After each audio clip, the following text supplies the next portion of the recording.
Hey guys, welcome to another episode of One Game. Today we have a very special guest, Bryson. So, if you guys aren't familiar, Bryson's one of the bigger Web3 gaming creators. And to be completely frank, there aren't a lot of them, but Bryson's definitely one I know, and I'm sure a lot of you guys know. Welcome to the show, Bryson. Yeah, thank you for having me. Excited to chat with you guys. Love the stuff that Magic Eden is doing. So when the opportunity came about, was super excited to be a part of it.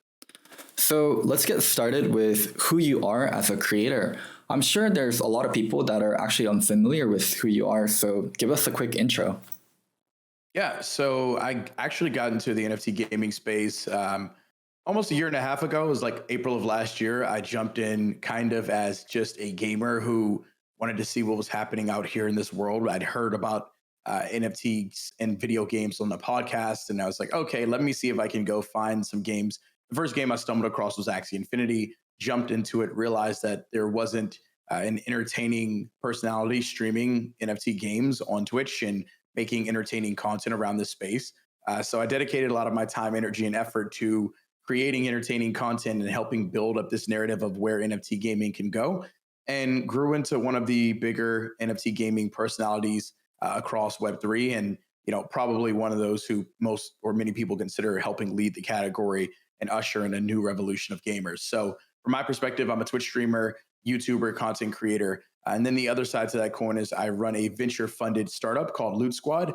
Initially, we operated as a guild. Now we are more so a tech company building scalable tech for Web3 based communities to engage and help them build more organic communities and like just overall members within their NFT projects and Web3 organizations. So that's been fun. Half of my day is CEO of a startup, the other half is Web3 gaming content creator.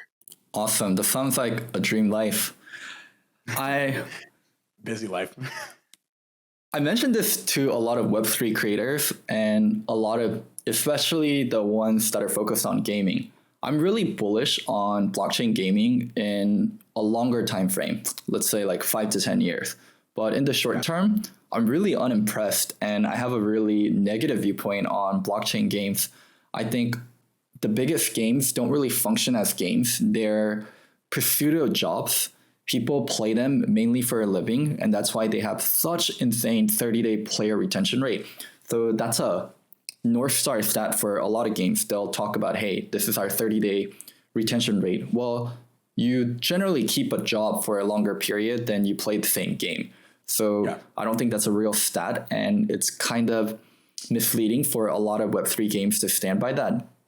And ultimately, I don't think the gameplay experience lines up to what's available in the Web2 space and the traditional games. So really curious to hear what your thoughts on the current available games are for Web3 and if they have any real pull with Web2 gamers or just gamers at large. No, I mean, I would totally agree with you. I think that in general, these games up until this point have proven to be quite lackluster from an actual gaming standpoint. When I hopped into the space and found the game Axie, it was very much associated with the fact that I loved Pokemon, and these were really cool blockchain based characters. I had no clue about the whole idea that this whole scholarshiping model and all that would be what helped propel the entire category. Because when I first came in, I was a gamer and eventually realized that the scholarship model could be powerful. But the biggest issue you see with that is the lack of sustainability. Tokens aren't a good, in my opinion, indicator of how well someone likes or enjoys playing a game. And I also think that games can't leverage tokens as a way to build user bases because it's not sustainable. It should be game first and gameplay first. And for the most part, we haven't seen that. And even my transition from more so kind of all NFT games and a lot of that surrounding around play to earn to only focusing on games that have gameplay that I think can be good enough to cross over into Web 2, that number is very limited. There are very few games that actually have that potential and very few gaming studios that have that potential. And the reason why I say that is because there is a lack of direction in terms of understanding how to market to Web 2 gamers. It's a lot different than Web 3. But for the most part, I would agree with your sentiment that, yeah, I think that these games are incredibly lackluster right now and underwhelming. And a lot of the player bases are stimulated more by the fact that you had some type of an earning mechanic involved that helped boost the player numbers that is very artificial over the amount of players that are actually playing the game because they enjoy that individual game. The number is probably like 5% of the gamers versus the overall constituency of people who are playing the game in general to earn something. Um, Dude, there's a lot to break down there. And the first thing I want to start with is Axie. I'll give you my background on Axie, and I'll ask the question that I think a lot of people really want to hear about. So I've been playing card games pretty much all my life, like Magic the Gathering, Hearthstone, pretty decent in both. Yeah. And when I got started with Axie, I got started in the newest iteration. I think it's called Axie Origin, where it plays like build your own deck, kind of like Slay the Spire, right? It kind of plays like a roguelike. Yeah. And I was incredibly frustrated by the model. So you have your Axie and it has 6 attributes and there's a card attached to each attribute. And basically you're playing a 18 card deck against another person. And you don't get to even individually pick the cards. So it's all the cards that are attached to each trait. So to get the perfect 18 card deck, you need 3 Axies with the exact same attributes that you want. And if you don't get that Axie, then you end up playing a suboptimal deck. And there's meta games in card games. And whenever you want to switch decks, you need to go out and get new Axie. And I found the model incredibly frustrating and incredibly pay to win. I'm sure it's flat at the top once everyone owns enough Axies and they're heavily invested into the game. But for a game that's trying to reach a wider audience, I could not believe that was the business model. And yeah, the ultimate question that I think a lot of people have is Axie sustainable as a game for the long term? From my point of view, with the very limited amount of time I had with the game, I was not happy with the kind of pay to win mechanic. I did think the gameplay was polished and I thought all the graphics were well done and there was no bug with the game and it played like a very fluid Web 2 game. So gameplay wise, I would say it's like a B, but compared to the card games that are out there traditionally, it didn't really stand out in any way. And the thing that really stood out was their pay to win model. So yeah, for someone that's been in the Axie scene for a while and that had a chance to, I'd imagine, play the new iteration and be familiar with it, do you think Axie is sustainable as a game? Does it have a future? This is a good question because to be honest, when Origin launched, I played it for probably 30 minutes and then I stopped playing. Just being real. I'm just being very transparent to whoever wants to view this. My background was initially in Axie. In December, I started transitioning and focusing on Web3 gaming as a whole. And my background is in, traditional FPSs. So when I jumped into Axie and card games, it was a much different kind of flavor from what I was used to growing up. But I don't know how sustainable Axie Infinity is based on the current game.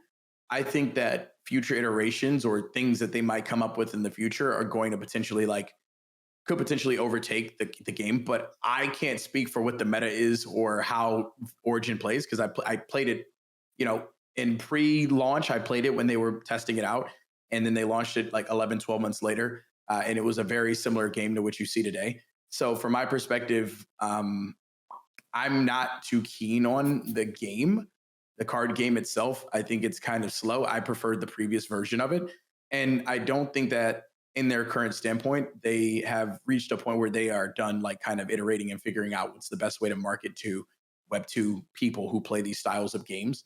But I think another issue that you have on top of that is there is a big disconnect within the community of people who joined Axie Infinity after the boom and bought in at the hype and bought in when Axie prices were $300 an Axie, and now you can go on the floor and see them at $5 an Axie. That sentiment is going to, affect and play a big role. And then if you think about it from the perspective of any newcomer coming into Axie Infinity, their first instance of Axie Infinity right now isn't, oh, this is this brand new mobile game. Their first instance is this company got hacked by $600 million by North Korea. Yeah. No, and it's unfortunate, but that's what people know them as. I went down to lunch the other day with someone that lives in my condo building here in Miami. And the first thing he was asking me about what I did, I told him, oh, I'm a Web3 gamer. I was the biggest Axie Infinity, personality and most well-renowned across the space for this. And the first thing he said was, oh, that company that got hacked for $600 million. So before he knew anything about the game, the first instance of Axie Infinity was, this is a crypto game, could be a scam. They got hacked for 600 million, a little bit more hands off. So them having to shape and move around that narrative is going to be tough regardless of what they do, especially when you have people like Bloomberg who are reporting on it in that light. Now, I do think UI, the game is very smooth. I just don't think it's that culturally relevant and endemic to gaming culture that we see that pops off on places like Twitch and YouTube and has large content creators chopping at the bits to play the game with their friends. That's my biggest takeaway from it. But that doesn't mean that the game can't be sustainable from a gameplay standpoint, but I find it hard to believe that they can figure out the tokenomics model in a short enough time. I think that the crafting the runes and charms is a good way to burn SLP, but ultimately there's just a lot of unknowns out there. And I think for any investor that's coming into a game like Axie Infinity, you need to make sure you're coming because you really like card games and you really like what they're doing from a dynamic character perspective, because if you lose money, that's going to be solely on you. And I think that's what a lot of people kind of missed this first go around. So I think that from a UI standpoint, the game looks cool, but I am very much in the boat of, we'll wait and see how sustainable things are. The user base as a whole has been dropping since they got to V3, I think. So it'll be interesting to see how they bring that user base and kind of rebuild that same hype. But yeah, I know that was a bit of a long-winded answer. So my thoughts are, I don't know, but I'm kind of in a waiting period because I don't play Axie Infinity anymore. So it's almost like maybe I'm not the right guy to talk about where the game could go. But from a gamer standpoint, I think I know very well what gamers like and dislike. And based on my sentiment, I think they have a long way to go. Well said. So let's actually talk about another funny topic. Yeah. It's funny to me because I'm actually talking to like a blockchain gamer. I don't think that's a niche or a category that really exists. I talk to so many gaming projects on the daily. They're like, we're going to target this niche of blockchain gamers. We're here for the blockchain gamers. Idea. There's no blockchain gamers. There's blockchain enthusiasts. There's people that are purist about crypto. And then there's gamers. And ultimately, gamers care about gameplay. And that's pretty much the only thing they really care about. They don't really care about the earning potential. Maybe they care a little bit about the liquidity of the items they spend money on. But at the end of the day, people spend dumb amounts of money on games because they love the game, not because they're going to think they make money from it later. Hell, a lot of my friends, they spent over 5 digits on Lost Ark, and they did that because they love the game. And it's kind of their life, not because they feel like they can sell the account for that much later. And me and CSGO. Dude, back when I used to play it, I would spend not every dollar, because of course I had to live and I was in college, but any additional money, I was buying skins that I don't even know what I did with half of them, but it was just like, I really loved the game. And I was like, I will do this and pay $500, whatever it is, to flex and look at a virtual knife, like just doing this over and over and over again. Mm-hmm. So we're in agreement. There isn't this niche of crypto gamers that all these blockchain games are going after. Yeah, it's the stupidest concept, and maybe I'm being harsh. It's the stupidest concept I've ever heard. When games reach out to me, I'll say, so what is your marketing strategy for bringing in Web 2? And some of them will be like, well, we can target this. I'm like, dude, there are 17 and a half gamers in this entire category, and I probably make up 3.5 of those gamers. So it's like, you're marketing your game to pretty much no one. The PFP, the group of people who own PFPs or Web3, PFP, NFT goers, they're not gamers. Some of them might play these games. They're not hardcore gamers. They're not trying to go through 17 onboarding steps to play a Web3 based game versus going back and playing Fortnite, because Fortnite is still more fun. So no, we're in agreement that I think that there is no niche of blockchain gamers. There are gamers who are open to blockchain games, but there's so little audience for it. You need to build for Web 2 if you really want to have a sustainable game. If not, you'll die eventually, unless you do the whole, hey, we're a game that just hides the game, but the game is really DeFi, and a lot of people will lose money and a couple people might make some money. Yeah, dude, the worst part is people have this misconception due to the games that are successful. So in my head, the 3 that I talk about a lot are Axie, STEPN, and DeFi Kingdom. It's really hard to say if DeFi Kingdom and STEPN qualify as a game, but I see it on so much pitch decks. They're like, look at the market of potential gamers you could reach. Here's STEPN, here's DeFi Kingdom. Axie is an actual game, but majority of the player base or not North American, and they're in less fortunate countries, and they're playing it for a living. They're not playing it because they think this is a fun game. So when I see those studies, or yeah, whenever I talk to a game and they're like, well, there's this audience, it's just so incredibly frustrating to talk to them and be like, no, that's not an actual audience. And ultimately, your gameplay needs to stand out. And if you compare your gameplay and what you have to what's available in Web 2, Fortnite, League of Legends, Valorant, CSGO, Call of Duty, Warzone, these are AAA studios making AAA games that are free to play, that are churning out content on a 2-week cycle. You will not survive. You will not be able to pull in these users. You have onboarding problems. You have wallets that you need to introduce people to. People need to spend money to play your game. Like, look at the amount of friction that's here for people to play your game versus people to play something like Fortnite, Valorant. And these games are free to play, and their friends are already playing these games. How are you going to get those users to come and play your game? Like, what's the draw here? And that's what games really need to think about when they're building for Web3. I totally agree with you. And it's like conversations. It's great. I feel like we have this connect and feel the exact same way. And it's so hard to find someone else who like understands this side of the coin, because I'm like, yo, I can name the games that are out right now on like one hand that actually have a chance that connect to those audiences. And it's the one that I play the most. Play Blankos is probably the one that I think has the biggest chance because it's very similar to Fall Guys. But even now, I can stream Blankos and I'll go live and I'll average around 40 to 50 viewers. And I'm either the only one streaming the game or I'm leading the category. And at the same time, there are 55,000 viewers watching Fall Guys with over 2.5 million people following that entire category, only 8.5K following Blankos. And most of those aren't consistent gamers. So to your point, it's one thing to like be a gamer and play a game, but then there's another thing to go a level deeper and say, how do you find the gamer that is willing to watch a Twitch streamer play a game because he's that much invested in the Twitch streamer, also the gamer, and the content that's being created? And that's an even niche, like more niche market. So when you go deeper into it, it's like, yeah, a game could have maybe let's say a game has 10,000 daily active users in Web3. But how many of those people are watching people stream these games, which is one of the most important actions for growing a gaming ecosystem? Even if you look at the ethos of like a Apex Legends or a Fortnite, when you see Nick Merckx go from playing this game or playing Warzone, and Warzone doesn't have an update, to playing Apex, he takes his audience with him and they all start playing that same battle royale game. Then that game pops off and then the gaming studio looks amazing and they're like, oh, well, we just released this update, we came back around. And at the end of the day, it was a lot of big content creators pulling strings and looking for things for their audiences to do. And in Web3, you don't have that. I mean, even myself, I think I'm doing pretty well, but ultimately in Web 2, I am just a small content creator who just happens to be a partner Twitch streamer and plays Web3 based games. But at the end of the day, my 50 viewers is a blimp in comparison to someone going live like Ninja or Bugga or Shroud and averaging 10,000 viewers watching a game.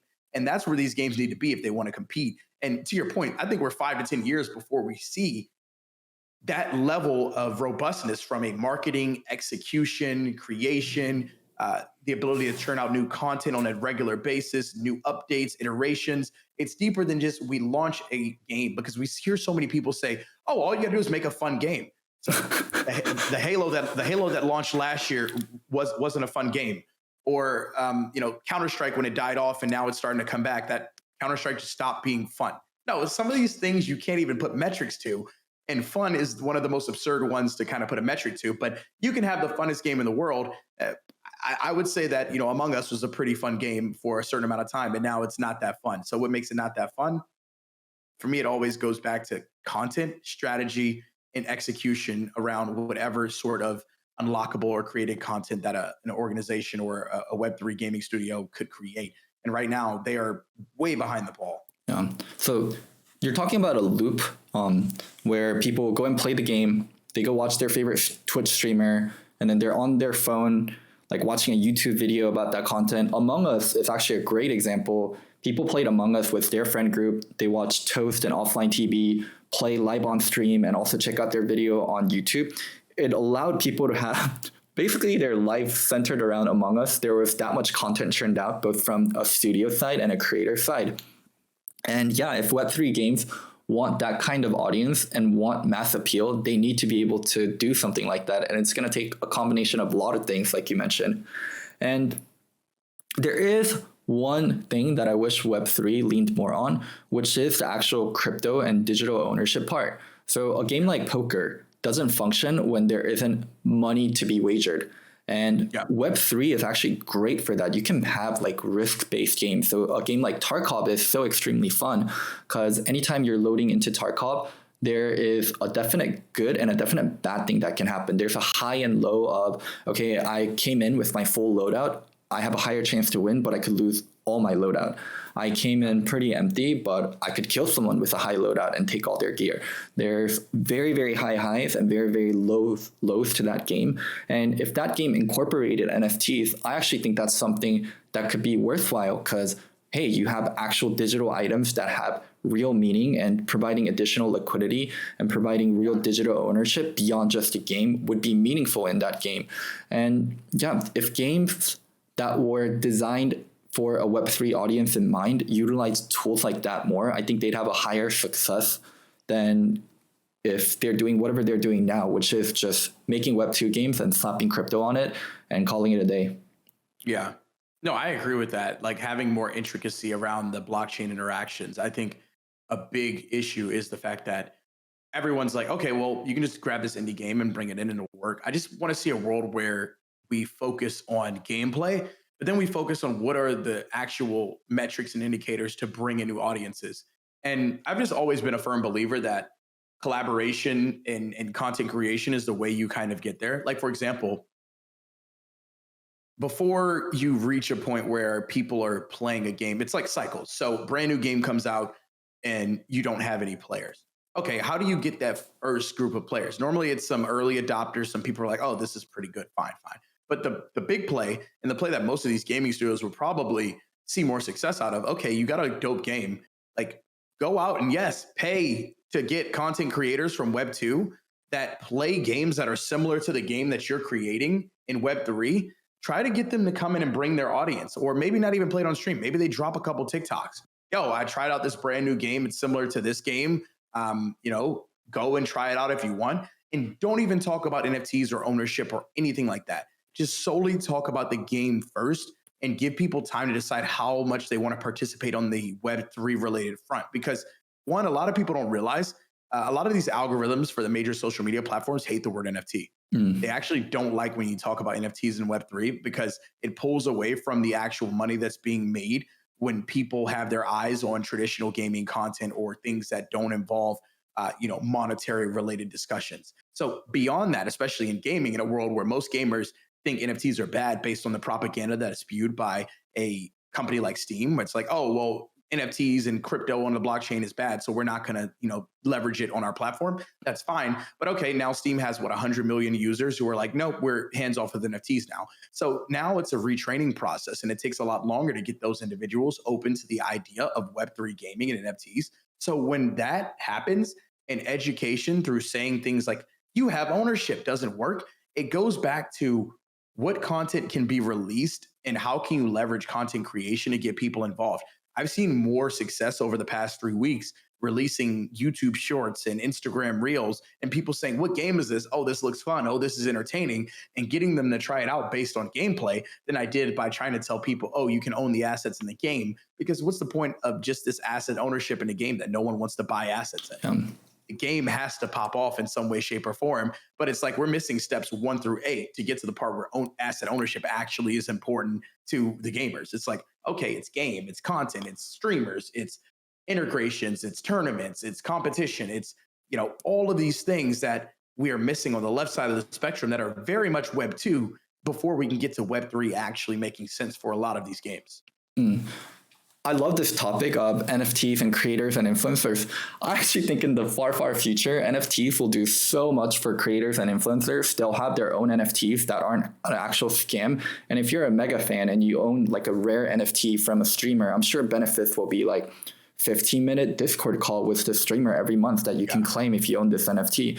And when you're no longer that big fan of a streamer, or that streamer gets huge and there's another bigger fan, they could buy that NFT from you, but kind of as like a membership. But that aside, I want to talk about current streamers and current creators and NFTs and gamers in general. A lot of influencers and a lot of scammers have ruined the word NFT for gamers for the next few years to come. I think 100%. it's just a technology, right? But if we do word association with NFTs for like the creator audience or the gamer audience, the first word that will come up is a scam. And I'm actually not too far off from their point of view. I think 99% of NFTs are scams. They think 100% of NFTs are scams. There's this 1% that has major value and that's propping up the entire industry. But I think vast majority of NFTs will go to zero. And I would not recommend my family or friends to randomly invest into NFTs and to be extremely, extremely careful. And there's tons of scams out there. But what are your thoughts on NFTs and scams and kind of the world we're living in, where if you talk about NFTs or if you work for NFTs, the very first thing that happens is you get labeled a scammer?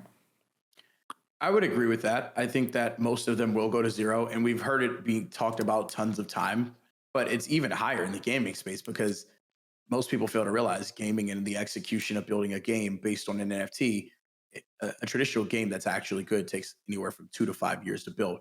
Call of Duty can do it in a short amount of time because they have resources and prep, and they are very much like adept, and a lot of games can do it in a shorter period, but you lose a lot of game quality when you cut corners. Now, when you're thinking about the lifespan of an NFT project, where most people, if you don't see an update for the NFT project every week, think, oh my God, it's going to zero, and like they're pretty much hounding you to like keep the floor price up.